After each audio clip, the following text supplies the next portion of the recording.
Western Europe is sweltering this week, and the tea trade should pay attention. More than a dozen European countries have faced high-level heat warnings. Bordeaux pushed into extreme triple-digit heat. Geneva opened cooling options for seniors.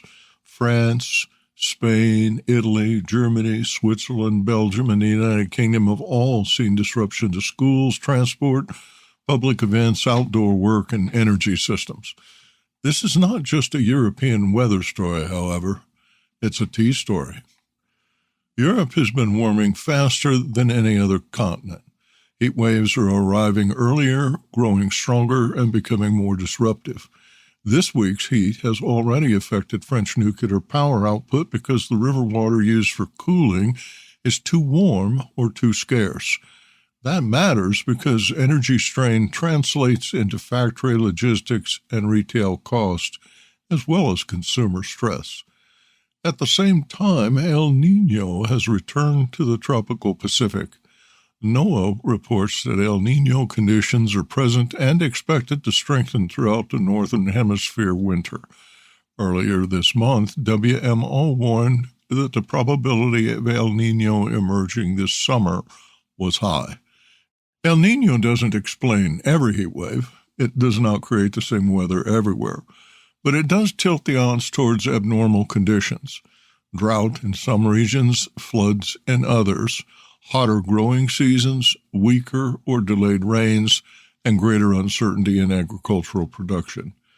Tea is highly exposed to that uncertainty. The tea bush requires reliable rainfall, moderate temperatures, humidity, drainage, and predictable seasonal growth. Too little rain slows the flush.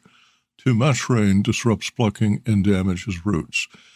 High heat stresses both the bushes and workers. Dry conditions encourage pests such as red spider mites. Intense storms trigger erosion, landslide, road closures, and factory delays like we saw in Sri Lanka last year. Assam, Darjeeling, Sri Lanka, Kenya, and other tea-growing regions are already living with this pattern. Climate volatility is no longer a future risk. It's now an operating condition. The commercial impact is clear. Weather volatility becomes yield volatility. Yield volatility becomes auction volatility. Auction volatility becomes margin pressure for packers, brands, retailers, and food service buyers. Quality also becomes less predictable. The seasonal teas are harder to schedule. The smallholders absorb risk first, but the cost eventually moves throughout the entire supply chain. There's also a demand-side twist. Europe's heat reduces traditional hot tea consumption at times while increasing demand for iced tea, cold brew, herbal infusions, hydration products, and ready-to-drink formats. That creates a paradox. Climate stress can damage supply while pushing customers towards new tea formats that require reliable sourcing of ingredients. Business insight. The implication for tea professionals is direct. Buyers need to diversify origin risk. Producers need to invest in climate adaptation, drought-tolerant cultivars, shade, soil health, water retention, erosion control, pest monitoring, and worker heat protection. Brands need to prepare consumers for more volatility in pricing, time, and seasonal quality. The strategic issue is no longer whether climate change will affect tea. It already does. The question is whether the industry can move fast enough from reaction to resilience. Nepal's tea factories are reopening, but the country's export crisis is not yet resolved. Tea processors in Yapa and Ilam shut down after India tightened import procedures for Nepali tea. The disruption began on May 1st when India's Tea Board introduced a new standard operating procedure requiring laboratory testing for every contingent entering India. Producers say the process caused a 15-day delay in test results and a fee of 11,500 rupees per truck.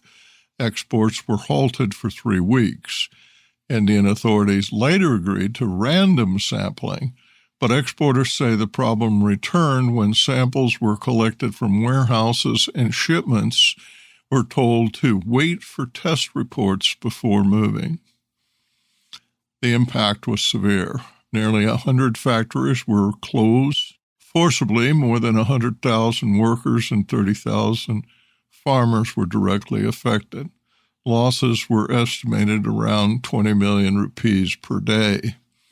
Now, after government assurances, factories are reopening. Industry representatives say 30 CTC factories in Yapa resumed operations Thursday, and factories in the hill districts were expected to restart within a day or two. But the reason for reopening is important. Factories are not reopening because the export problem remains unsolved. They are reopening because fresh green leaf must be processed. If the leaf is left unplucked or unprocessed, farmers lose income immediately and quality deteriorates quickly. Processed tea may still need to remain in warehouses until export procedures become predictable. Nepal's government has formed a high-level task force through the Prime Minister's Secretariat that includes officials from several ministries and agencies such as Finance, Home Affairs, Foreign Affairs, Agriculture, Customs, Food Technology, Quality Control Standards, and Metrology, as well as the National Tea and Coffee Development Board. The group has 2 weeks to recommend immediate, medium-term, and long-term solutions. This is the right direction, but it's only a first step. Nepal's tea crisis is not simply about India, it's about dependence. Nepal produces more than 20 million kilograms of CTC and about 6.5 million kilograms of orthodox tea each year. Much of that 27 million kilos of tea depends on India as a market, a transit route, or a commercial gateway. That gives India practical leverage. It also exposes Nepal to recurring border friction, testing delays, and pressure from India tea interests, especially in West Bengal. The lesson is clear. Nepal needs stronger testing capability, credible certification, traceability, origin protection, and direct access to global buyers. Nepali tea is of high quality. The challenge is building the trust infrastructure to match that quality. Business Insight. The reopening is not the end of Nepal's tea crisis. It is a pause in an emergency. The strategic work now is to make Nepali tea less dependent on a single border and more accessible to the world. At auction, tea may appear available. Kenya may report strong demand. Colombo may have volume. Buyers may have orders in hand. But in the current market, that does not mean the tea can move smoothly from origin to destination. Kenya is the clearest example. The Mombasa auction remains central to the global black tea trade, but shifts in stock levels, routing, and destination risk are redefining availability. Africa Intelligence reports that Kenya tea has continued to flow into Port Sudan despite a long-running blockade and embargo. That tells us two things. First, the trade adapts when inventories build, and second, alternative routes are not frictionless. They can add costs, delay, insurance risk, payment risk, and uncertainty. Sri Lanka faces a similar challenge from a different angle. Ceylon tea is available, but Sri Lanka's heavy exposure to Middle Eastern markets makes logistics unusually sensitive to geopolitical disruption. When shipping lanes are unstable, when war risk premiums rise, or when buyers in key destinations slow purchases, tea at auction does not automatically become tea delivered. Now add U.S. tariff uncertainty. The U.S. Trade Representative has proposed new Section 301 duties tied to the enforcement of forced labor import controls. The proposed tariff rates are 10% for some economies and 12.5% for others, including several important tea origins and processing hubs. These duties are not yet final, but they matter now because contracts, pricing, and sourcing decisions are being made today. For importers, the takeaway is practical.